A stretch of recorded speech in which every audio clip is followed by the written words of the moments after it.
দিশুৰাজ আজি আমি কথা পাতিম মোবাইল ফোনৰ বেটাৰী বিষয়ে। ঠিক আছে, তো আমাৰ যেনেকুৱাই ধৰণৰ ফোন নহওক লাগে, ফাৰ্ষ্ট সমস্যাটো আহি পৰে আমাৰ বেটাৰী বেকআপটো নিদিয়া হয়। ঠিক আছে, বেটাৰী প্ৰব্লেমটো একদম ফাৰ্ষ্ট প্ৰব্লেম হয়। তো আমি বেটাৰী প্ৰব্লেম অহা এটা কাৰণ বহুত আছে। তো তাৰে এটা প্ৰধান কাৰণ হ'ল যে আমাৰ অভাৰ চাৰ্জিং কৰাৰ কাৰণে বেটাৰী বহুত সোনকালে ডেমেজ হয়। ঠিক আছে, তাৰ কাৰণে আমি ৰাতি কেতিয়াও চাৰ্জ লগাব নালাগে। বেটাৰী মোবাইল ফোন কেতিয়াও ৰাতি চাৰ্জত লগাই থৈ দিব নালাগে।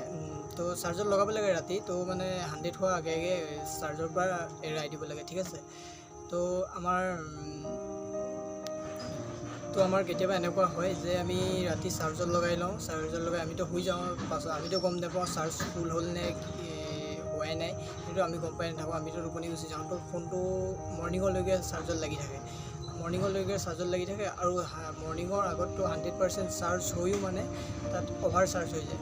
ঠিক আছে, অভাৰ চাৰ্জ হৈ থাকে। তো তাৰ কাৰণে আমাৰ বেটেৰীটো অতি সহজতে ফুলি যায়, আৰু বেটেৰীটো ফুলি যোৱা মাত্ৰক আমাৰ বেটেৰী বেকআপটো লাহে লাহে কমি আহি থাকে। তাৰে এইটো সমস্যাকে লৈ মই এটা সৰু উপায় লৈ আনিছোঁ। তো ভিডিঅ'টো চাব ব'লক, আমি মোবাইলৰ স্ক্ৰীনশ্বট লৈ যাওঁ।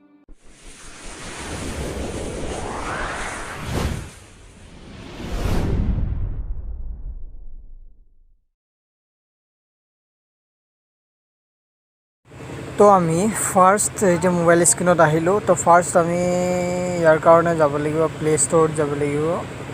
প্লে' ষ্ট'ৰত গৈ ইয়াত ওপৰত চাৰ্চ কৰিব লাগিব ফুল বেটাৰী ড্ৰাফ্ট এলাৰ্ম বুলি। তো ফুল বেটাৰী ড্ৰাফ্ট এলাৰ্ম ইয়াত আহিয়ে গৈছে। এইটো আমি ইয়াত চাৰ্চ কৰিব লাগিব। চাৰ্চ কৰিলে আপোনাৰ এই এপছটো আহিব। তো এই এপছটো মোৰ অলৰেডি ডাউনলোড কৰা আছে, তো মোৰ অ'পেন আহিছে। তো আপোনালোকৰ তাত ইনষ্টল কৰিবলৈ আহিব। তো ইনষ্টল কৰি ল'ব আপোনালোকে। ইনষ্টল কৰাৰ পাছত তো এপছটো অ'পেন কৰিব। এপছটো অ'পেন হোৱাৰ পাছত তো আপোনাৰ কিছুমান পাৰ্মিশ্যন খুজিব। তো ফোনটো এপছটোৰ দ্বাৰাই কিছুমান পাৰ্মিশ্যন খুজিব। তো আপোনালোকে এলাউড কৰি দিব, পাৰ্মিশ্যন দি দিব।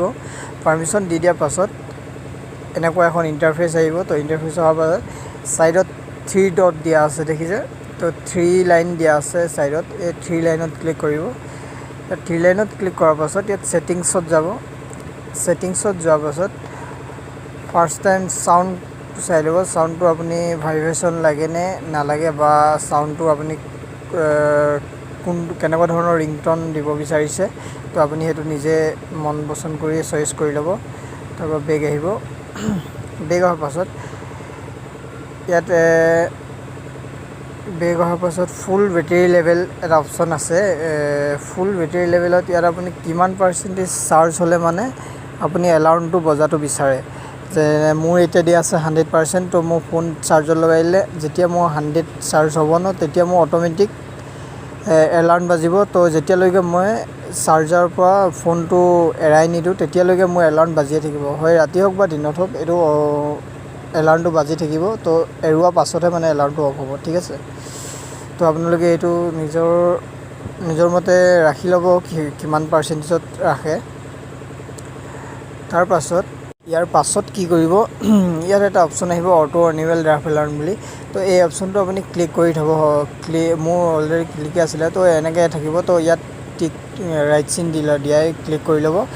কাৰণ কেলৈ এই অপশ্যনটোৰ দ্বাৰা কি হ'ব, আপোনাৰ ফোনটো যেতিয়াই আপুনি চাৰ্জত লগাই এপ্লিকেশ্যনটো চাৰ্জত লগোৱা অট'মেটিক এপ্লিকেশ্যনটো অন হৈ যাব। ঠিক আছে, তাৰ কাৰণে কোনো আকৌ এপছত গৈ পৰা এপছটো অ'পেন কৰি মেলি আকৌ চাৰ্জত লগাবলৈ কোনো কাৰণ নাই। চাৰ্জত লগোৱা মোবাইল ফোনটো চাৰ্জত লগোৱাৰ লগত এই এপছটো অট'মেটিক কাম কৰিব। ঠিক আছে, তাৰ নেক্সটত আহিলে ষ্টাৰ্ট অট'মেটিক। তো ষ্টাৰ্ট অট'মেটিকেলি ইয়াতো ক্লিক কৰি ল'ব। ইয়াতো ক্লিক কৰিলে প্লাগটো চাৰ্জত চাৰ্জাৰ প্লাগটো ফোনত লগোৱাৰ লগত এপছ কাম কৰিব। ঠিক আছে, তাৰ নেক্সটত আহিলে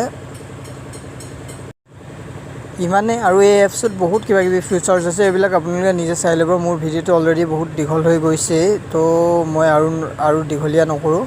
তো আপোনালোকে নিজে চাই ল'ব। তো ইয়াত আৰু এটা অপশ্যন লাষ্ট কৰি দিছোঁ।